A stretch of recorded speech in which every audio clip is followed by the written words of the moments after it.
और इस पे सासू जी ने खूब मजबूत कर रखा है सोल्टी को, थैला वगैरह लगा के, ताकि खेतों में आने के बाद कुछ इस तरह से ये खेत दिखाई देते हैं। और इस धारे को आप मेरे ब्लॉग में कम ही देखते होंगे क्योंकि हम अपने कपड़े घर पे, जब हम इन वाले और पेड़ों से भी निकालेंगे ना घास, तो उसके बाद सारी लकड़ियाँ एक साथ इकट्ठे, इससे दांत तो साफ होते ही हैं, साथ ही साथ दांतों में जो दर्द होता है।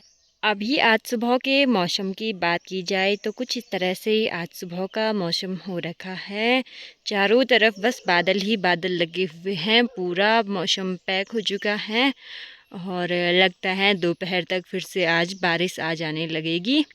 और धूप बिल्कुल भी नहीं है तो गर्मी भी थोड़ा कम हो रही है। जय बाबा केदारनाथ दोस्तों, गुड मॉर्निंग, सुप्रभात। कैसे हैं आप सभी लोग? आशा करते हैं आप सभी भी बहुत ही बढ़िया होंगे। हम भी एकदम मस्त हैं और स्वागत कर रहे हैं देवभूमि उत्तराखंड की इन खूबसूरत वादियों के बीच बसा एक गाँव घिंगड़ भरदार से आप सभी का अपने प्यारे से ब्लॉग में।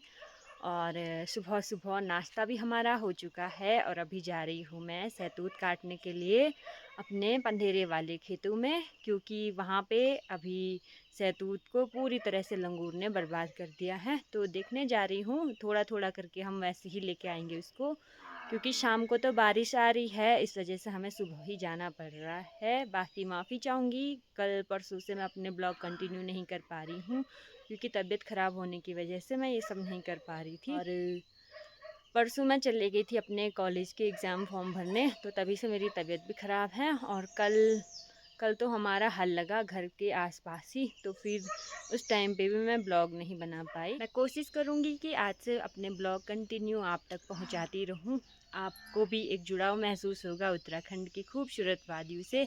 ऐसे ब्लॉग हमेशा आपके लिए लाती रहूँ।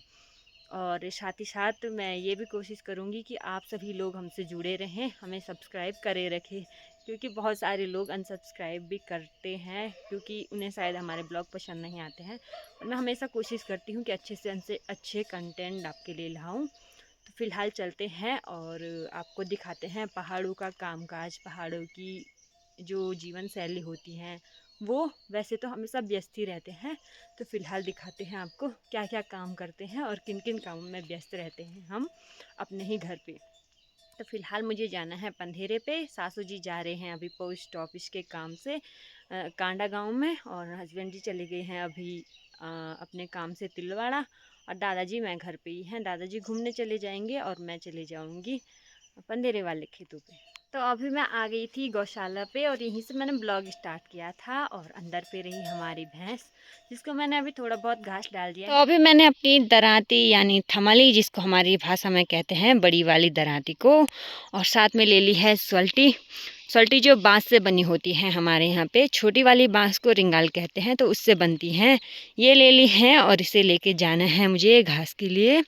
और इस पे सासू जी ने खूब मजबूत कर रखा है सोल्टी को, थैला वगैरह लगा के, ताकि जल्दी ना टूटे, जल्दी ख़राब ना हो सोल्टी। और इनको लेके चल रही हूँ मैं अभी पंधेरे वाले खेतों में घास निकालने के लिए। बाकी आप लोग सोच रहे होंगे कि मैं इतनी ज़्यादा डेफिनेशन क्यों दे रही हूँ। काफ़ी सारे लोग नॉन पहाड़ी होते हैं जो हमारे ब्लॉग देखते हैं, तो उनके लिए मैं ये बता रही हूँ जानकारी के लिए, ताकि उन्हें भी छोटे मोटे शब्द हमारे ब्लॉग के समझ में आते रहें, क्योंकि हम ज़्यादातर यूज गढ़वाली के शब्द भी करते रहते हैं।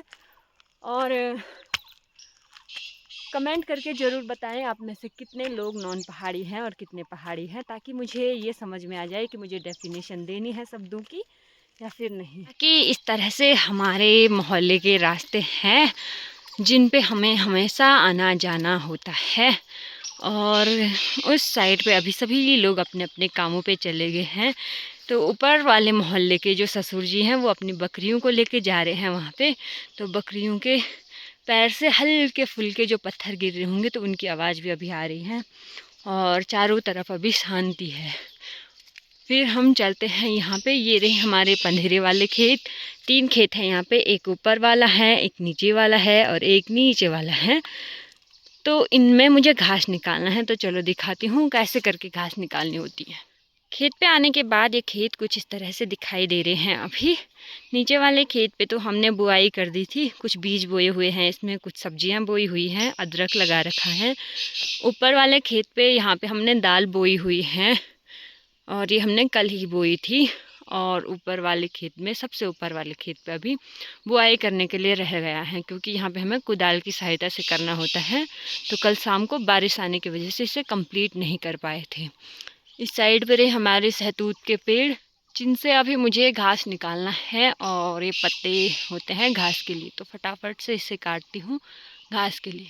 तो जहाँ पे मुझे घास के लिए आना था उसके ठीक सामने पे यहाँ पे रहा हमारा पंधेरा, यानी पानी का धारा। तो ये रहा नीचे वाला पंधेरा, जहाँ पे हम कपड़े वपड़े धोते हैं।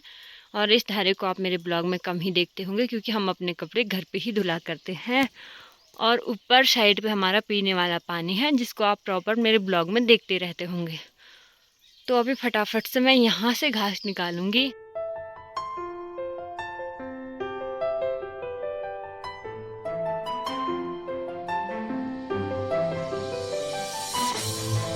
तो अभी इस वाले पेड़ से मैंने घास काट के तो रख दिया है, और अब नीचे पे कुछ इस तरह से बिखर गया है ये घास।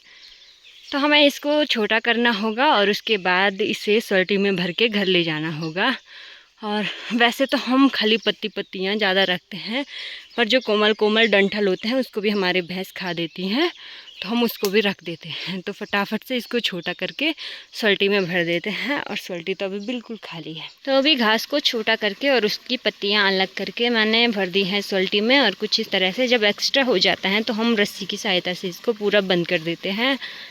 और जो लकड़ियां हैं वो इतनी सारी यहाँ पे हो गई हैं, तो इनको अलग रखा हुआ है अभी ऐसे करके। फिर बाद में जब हम इन वाले और पेड़ों से भी निकालेंगे ना घास, तो उसके बाद सारी लकड़ियाँ एक साथ इकट्ठा करने के बाद इनका ढेर लगा देंगे सही तरीके से। फ़िलहाल अभी हम अपनी सल्टी को पकड़ते हैं और चलते हैं वापस गौशाला की तरफ। बाकी पंधेरे पे अभी सासू जी भी कपड़े धोने आ गए हैं, तो वो वहाँ पे अभी कपड़े धुल रहे हैं। तो अभी सल्टी को रख दिया है पीठ पे और चल रही हूँ मैं वापस घर की तरफ। तो अभी तो हल्की ही है घास, क्योंकि ये वाली जो लंगूरों ने पूरी बर्बाद कर दी थी वो वाली घास है ना, तो इतनी भारी नहीं होती। अदरवाइज जो दूसरी वाली घास होती है, जिसकी कॉम्प्लें नई आती हैं, अच्छी वाली जो नई घास होती है, वो बहुत ज़्यादा भारी होती हैं। पर ये पिछले टाइम में हमने काटी नहीं थी, तो इस वजह से ये हल्की हो रही है। जो दूसरी वाली घास होती हैं, जिसको हर साल काटा जाता है, तो वो भारी इसलिए होती हैं क्योंकि उसके डंठल जो होते हैं ना वो काफ़ी कोमल होते हैं, तो डंठल सहित लेके आने होते हैं, खाली पत्ते नहीं लेके आने होते। तो रास्ते में जाते हुए मुझे दिख गया है ये टिमरू का पौधा, जिसको हम टिमरू कहते हैं। आप कमेंट करना आप क्या कहते हैं इसको।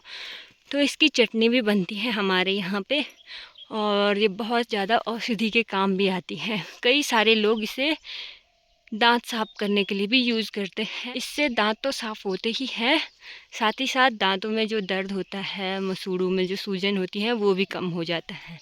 टिमरू के साथ साथ हमारे यहाँ पे जो कड़ी पत्ता होता है, ये भी बहुत ज़्यादा मात्रा में पाया जाता है।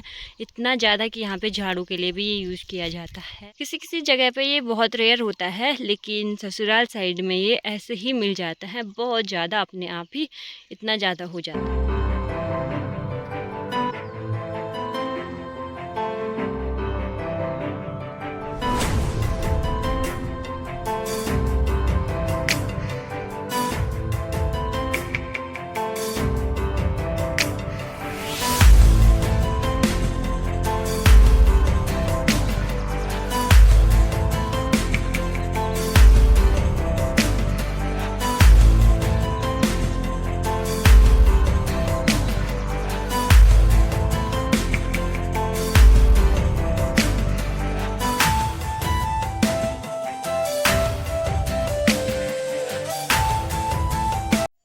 घास लेके गौशाला पे भी मैं अभी आ गई हूँ। घास को खाली करने के बाद सल्टी अलग रख दी है और घास अलग, क्योंकि वो गर्म हो जाती है, इस वजह से घास ख़राब हो जाती है।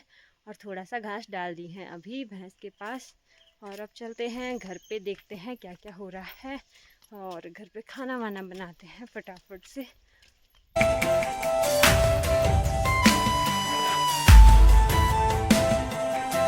तो अभी घर पे भी मैं आ गई हूँ, और सासू जी जा रखे हैं कांडा, तो मैं भी घर पे ही हूँ अभी। और घर पे आने के बाद मेरा सबसे पहला काम होता है यहाँ पे थोड़ी देर के लिए बैठ जाना और यहाँ पे हमारे जो फूल लगाए हुए हैं उनको देखना। ये फूल कुछ इस तरह से अभी ब्लूम हो गए हैं और यहाँ पे ये वाले फूल भी ब्लूम कर रहे हैं और इनकी लाइफ थोड़ा ज़्यादा है, वही 1 से 1.5 हफ्ते तक ये ब्लूम होते हैं और उसके बाद मुरझाते हैं। बाकी ये वाले फूल हैं जो ये वाले भी काफ़ी प्यारे फूल हैं हमारे। तो फूल देखकर मुझे बस एक ही चीज़ समझ में आती है कि ये फूल जैसे हैं, कल कली थे, आज खिले हुए हैं, कल मुरझा जाएंगे। मनुष्य का जीवन भी वैसे ही होता है और इसका एक एक क्षण अमूल्य होता है। तो जब तक खिले हुए हैं तब तक महकना भी ज़रूरी होता है।